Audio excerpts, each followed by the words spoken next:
Hey, it's Puueds. I'm trying to be the first person to beat Theory of Everything 2 in the fastest time possible while running around a field track and also wearing sandals. You know what? I think I'm the first person to do this, so let's set a new world record. Oh damn it, I hit the slow part. Oh, that's a time loss. Speedrunning an autoscroller or any rhythm game is dumb, but it can technically work. Oh yes, 332! I got the same time as 133,261 other people did! What's strange is that Geometry Dash has an actual speedrunning scene, albeit small, and despite the format not supporting that at all. Speedrunning in Geometry Dash is an anomaly in concept, but in practice works a bit better than you think it does. If you play like Polar Guys or Cycles, yeah, there is no way you can speedrun this level unless you want to share first place with millions of people. Wow, I can't believe all these people here are just like me! However, if you look into one of the game's updates, 1.7 added a neat feature of speed portals. Ever since then, it's a voluntary self-imposed responsibility to match the song's pace with these, and that's where you can actually speedrun a level. There's a category of speedrunning the main levels from Stereo of Madness to Dash. If you play anything before Electrodynamics, there's no speed changes, so it's just playing the level. I swear the holding jump at 3% in Time Machine is necessary for the speedrun. I jump a few milliseconds higher! As for the levels after, there's a few places where you can do these skips. In Hexagon Forest, if you can go as low as you can with these orbs, you can miss the one-time speed portal hiding inside the UFO portal. In Blast Processing, there's literally no speed portals, so it's just playing the level. In Theory of Everything 2, you can slide on the ground right before the first UFO segment and you'll be able to skip the 0.5 times speed portal there. And in Geometrical Dominator, I think I'm sensing a pattern with these skips.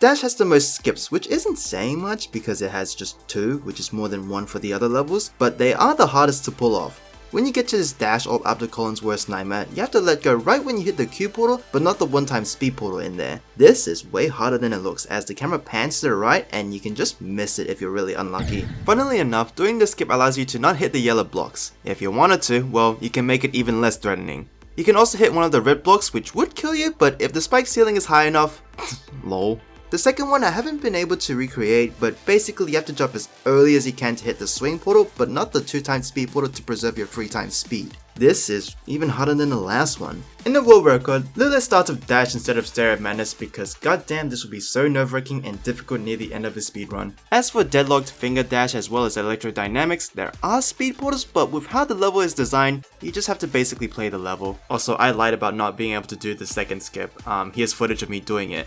It is a frame perfect click, and it's stupid. So for about 10% of the speedrun, you're actually trying to speedrun it. It comes with the funny consequence of the song not being synced with the level anymore, which does require a level of skill in restraint and awareness, but for the rest of the speedrun, it's just playing the main levels as normal. The only catch is that you cannot die even once. If you make one mistake, say goodbye to that run of yours. Oh no! Plus, you have to be really optimized with switching levels on the main menu. That is quite easy, but imagine reselecting the level you just beat. And load times do count into the speedrun timer, so yes, I do need a high-end computer for Geometry Dash, guys. Look at the amount of time I'll save. If we add up the total amount of time saved, that's 10 milliseconds. I can order my food at 12:58:23 instead of 12:59:03. Damn it, I just ordered water. You don't have to speedrun the main levels if that's not your thing. You can speedrun beating 5 rated levels in the shortest time possible. The current world record as listed on speedrun.com is 1 minute and 31 seconds. That's just as long as a typical long level on the feature tab. This seems like a conundrum until you look into it and stumble into another conundrum of route up rating these levels. B00 by GG Boy, Xmas Challenge by Andromeda, Stage XI by Darnik, and GD by QT are pretty common to see. There's a few different ones depending on the speedrun, but this is what you'll generally see. Some of them don't even reach like 15 seconds. Darnik just put route up's parts from different main levels together, like, huh? What a different time back then. But if that doesn't convince you that Geometry Dash has a speedrunning scene,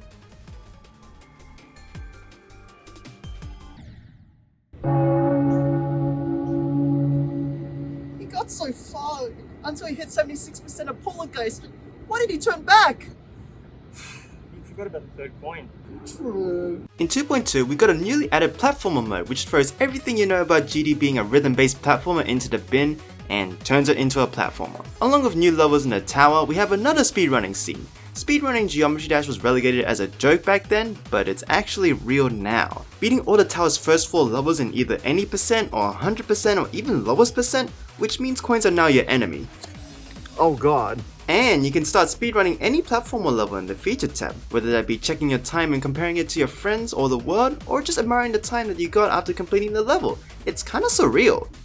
Wait, how did they beat it in less than a second? Oh, they must use the place end trigger right when you spawn skip to get that time. Oh, that's so smart, those damn cheaters! Just for the record, I'm going to attest that I am the world's 13th fastest player at building a snowman by Mars Shadow Boy. Talking from experience here in Australia, I knew exactly what I was doing. I went to the Stowaway Mountains when I was 8, so I have about 12 years of experience. Please don't take it away from me. It's gotten to the point with this tazes of levels. There were tool assisted completions of levels using bots or macros just because how do you showcase something like this? But now you can go haywire with the tower or any platform or level you feel like. There are some genuinely impressive tazes out there. While it's pretty normal for any game, including Geometry Dash, to have videos like these, it feels strange seeing Taz and Speedrun in the title of a Geometry Dash video. Just what is going on in this Taz of Coaster Mountain, by the way? But levels aren't the only thing you need to speedrun. You can also speedrun achievements. All 547 of them. Yeah, good luck speedrunning 25,000 stars and 10,000 moons in a reasonable amount of time. But don't worry guys, I'm currently speedrunning the 100% category right now. Going 10 years and 12 days strong. I think I'm on pace. Oh The most common achievement run is going for 20 achievements, and the times for it are pretty low. A lot of the fastest achievements to get are just jumping X amount of times, which you can probably cheese by having an auto clicker, and just being a fanatic about Rolltop's social media. He's added chests that open when you follow his Twitter, Facebook, Reddit, and YouTube. I wonder what he thinks of his subscriber count going repeatedly up and down by one. Also, don't forget to kill someone for the run. Other than that, there is the block crowd any percent speedrun, which involves blocking crowd as fast as possible when exiting a level. This spawned from GMD Blue coming up with the category, and it's been so optimized that you literally cannot go any faster. The fastest is 10 milliseconds by Zany. You can't even tell what he did to block him. Doggy blocked him because he died on the Golden, a level which is not made by Cromau. There was also getting blocked by Cromau's speedrun, which was done in 10.438 seconds. There's actually not much to say about speedrunning and Geometry Dash other than that it exists. It's another facet of the community that you wouldn't expect to exist, but actually does. The game is not built for speedrunning and it shows. You can only speedrun if you go for the skips, because if you don't, you're just playing Geometry Dash. But it wasn't the intent to be speedrunnable anyways. I mean, how could you with an auto side-scrolling format? If anything, it's surprising how much nuance the game got thanks to Rolltop adding more features like the speed portals and platformer mode, which sets up ground for a much more substantiated community. Not many games reach that level, to be honest, even the best ones. You know what? I'm not going to stop at hitting the slow part and Theory of Everything 2. There is no way someone has beaten Theory of Everything 2 while running around a field track in sandals. And I learned some new skips, so surely I can be able to take the world new record. What do you mean someone has beaten the second? You can't be... No!